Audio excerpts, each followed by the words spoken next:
Assalamualaikum warahmatullahi wabarakatuh. Alhamdulillahirrabbilalamin.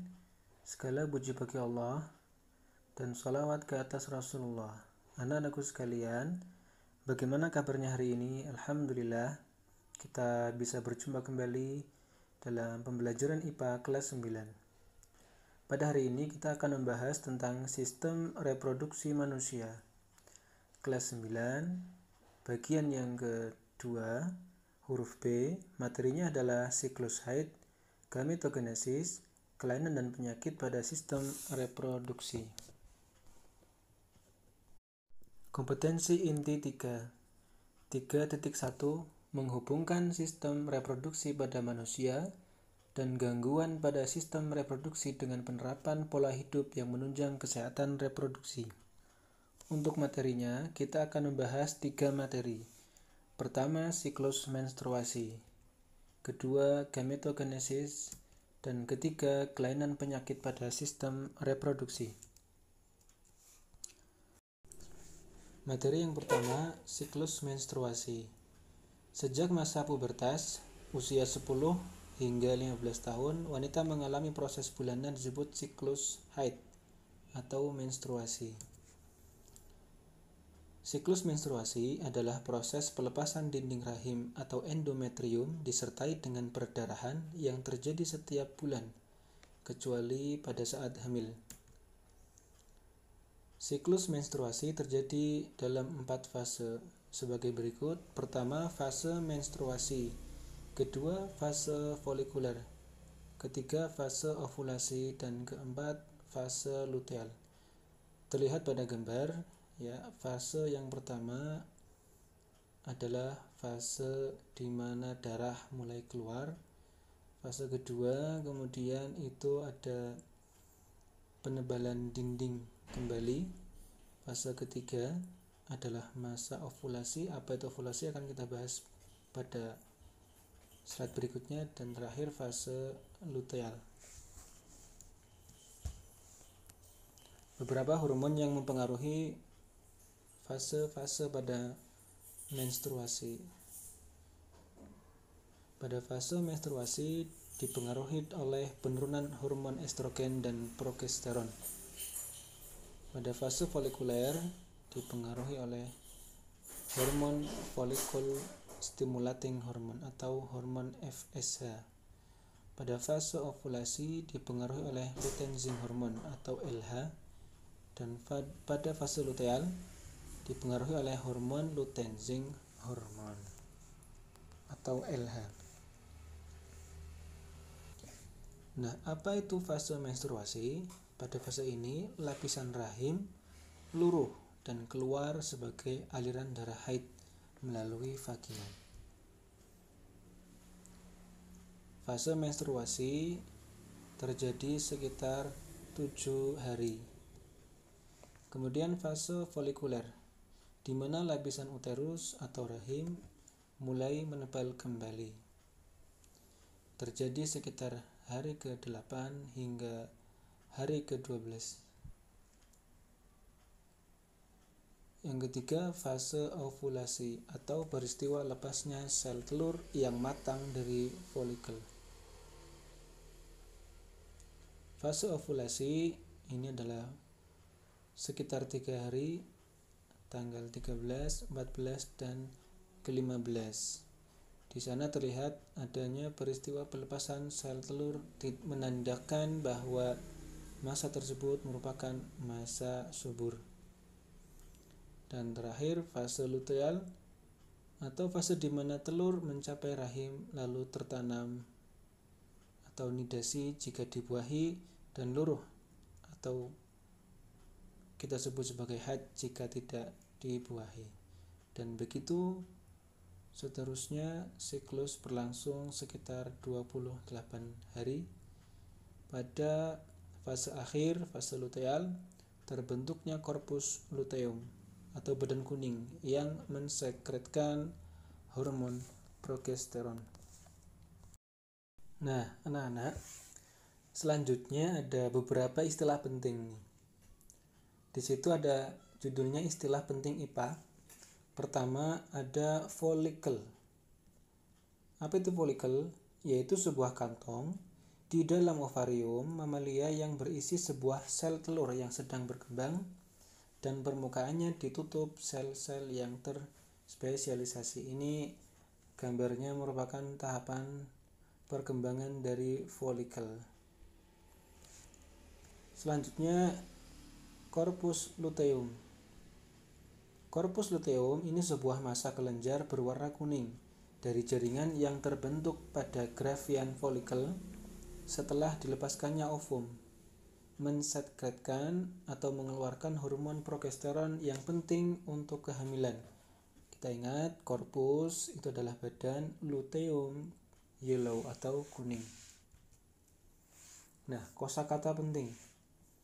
Di sini ada corpus artinya body, corpse atau badan, luteum artinya kuning, tubulus, little tube atau pipa kecil, seminiferous, strike atau lurus. Kemudian lamina ini adalah lapisan tapi tipis, thin plate. Kemudian terakhir basalis, basal atau bagian dasar.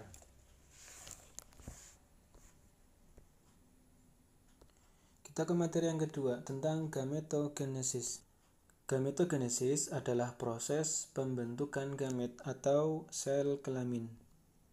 Nah, gamet itu adalah germ atau seed, artinya benih atau bibit. Sedangkan genesis ini memiliki beberapa makna. Ada origin, beginning, development, creation. Itu artinya asal, permulaan atau perkembangan atau kejadian. Untuk macam gametogenesis ini ada dua. Pertama, spermatogenesis dan yang kedua, oogenesis. Spermatogenesis ini perkembangan asal mula sel spermatozoa atau gamet jantan. Dan oogenesis ini perkembangan atau asal mula sel ovum, gamet betina. Pada perkembangan spermatogenesis, di situ dapat terlihat pada gambar skematis dengan penjelasannya. Pertama, ada satu spermatosit primer yang sifatnya diploid atau 2N, kemudian membelah pada meiosis 1 menjadi dua spermatosit sekunder yang sifatnya haploid atau N saja. Kemudian dua spermatosit sekunder yang terbentuk masing-masing membelah pada meiosis kedua menjadi 4 spermatid. Kemudian 4 spermatid mengalami diferensiasi dan pendewasaan menjadi 4 spermatozoa. 4 spermatozoa yang bersifat haploid atau N berasal dari satu spermatosit primer yang sifatnya diploid atau 2N. Kesimpulannya, pada proses spermatogenesis ini menghasilkan 4 sel spermatozoa. Kemudian pada oogenesis, satu oosit primer yang sifatnya 2N atau diploid membelah pada meiosis pertama menjadi satu oosit sekunder plus satu badan polar yang sifatnya haploid. Kemudian satu oosit sekunder ini membelah lagi menjadi satu ovum dan satu badan polar. Kemudian satu badan polar ini membelah menjadi dua badan polar, sehingga menghasilkan pada skema terakhir ada satu ovum plus 3 badan polar yang sifatnya haploid. Kesimpulannya, oosis hanya menghasilkan satu ovum saja. Selanjutnya anak-anak, pada halaman kelima, perhatikan gambar 1.5 tentang sayatan mendatar tubulus seminiferus. Hampir persis dengan gambar yang ada di buku. Di sini kami berikan beberapa catatan. Di bawah ini ada beberapa istilah penting. Di situ pertama, tubulus artinya little tube atau pipa kecil. Seminiferus ini artinya strike atau lurus. Kemudian di sana juga ada sel Leydig, yaitu sel pelengkap yang menghasilkan testosteron. Kemudian yang keempat ada sel Sertoli atau Nursel, sel perawat yang memberikan nutrisi pada sel sperma selama pertumbuhan. Baik, kita sampai di bagian ketiga tentang kelainan dan penyakit. Macam penyakit dan kelainan pada sistem reproduksi. Ada 6. Pertama, gonorea atau kencing nanah. Kedua, chlamydiasis. Dan ketiga, sifilis atau raja singa. Kemudian herpes genital, candidiasis, dan AIDS.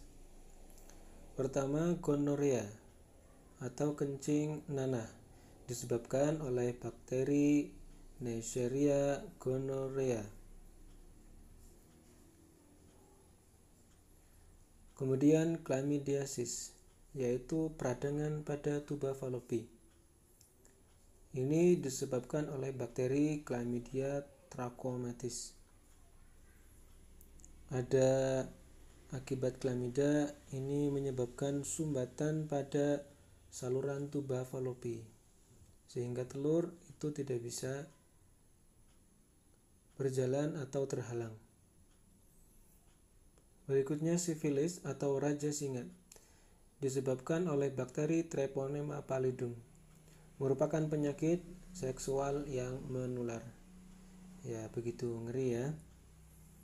Ya, gejala sifilis atau raja singa ini bisa menyebabkan kerusakan organ dalam masa beberapa tahun. Pada mulanya hanya terjadi ruam-ruam.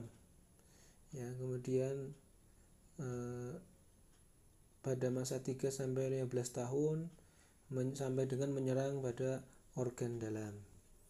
Kemudian ada herpes genital, disebabkan oleh virus herpes simplex. Ya, ini gambarnya gambar di kulit biasa, tapi ini terjadi pada organ genital atau organ seksual. Penyakit menular seksual umum yang ditandai dengan nyeri dan luka pada alat kelamin. Kemudian candidiasis atau jamur atau yang disebabkan oleh jamur Candida albicans. Ini merupakan infeksi jamur yang menyebabkan iritasi. Tandanya adalah rasa gatal yang sangat hebat, serta keluarnya cairan abnormal dari vagina dan vulva. Dan yang terakhir adalah penyakit AIDS atau Acquired Immunodeficiency Syndrome, yang disebabkan oleh virus HIV, Human Immunodeficiency Virus. Adalah sekumpulan gejala dan infeksi atau sindrom yang timbul karena rusaknya sistem kekebalan tubuh manusia akibat infeksi virus HIV. Nah, demikian anak-anak, materi telah kita bahas. Sekarang selanjutnya adalah kita menuju kepada latihan soal. Kami sajikan 5 latihan soal berikut ini. Soal yang pertama, organ berikut yang bukan merupakan organ penyusun sistem reproduksi laki-laki adalah A. Testis, B. Vas deferens, C. Ovarium, D. kelenjar. Ya, jawabannya adalah ovarium. Berikutnya, sel gamet jantan disebut juga A. penis, B. vagina, C. ovum, D. spermatozoa. Ya, jawabannya adalah C. ovum. Ketiga, siklus menstruasi umumnya terjadi selama A. 7 hari, B. 14 hari, C. 21 hari, dan D. 28 hari. Jawabannya ya, D. 28 hari. Berikutnya, proses pembentukan dan perkembangan spermatozoa disebut A. gametogenesis, B. oogenesis, C. spermatogonium, D. spermatogenesis. Jawabannya ya, spermatogenesis. Terakhir, penyebab dari kelainan dan penyakit pada sistem reproduksi adalah kurangnya A. penyuluhan kesehatan remaja, B. organisasi kesehatan remaja, C. kampanye kesehatan remaja, atau D. perilaku hidup sehat remaja. Ya, jawabannya adalah karena kurangnya perilaku hidup sehat remaja. Baik anak-anak, demikian ya pembelajaran yang bisa kami sampaikan. Semoga bermanfaat. Sampai jumpa kembali. Assalamualaikum warahmatullahi wabarakatuh.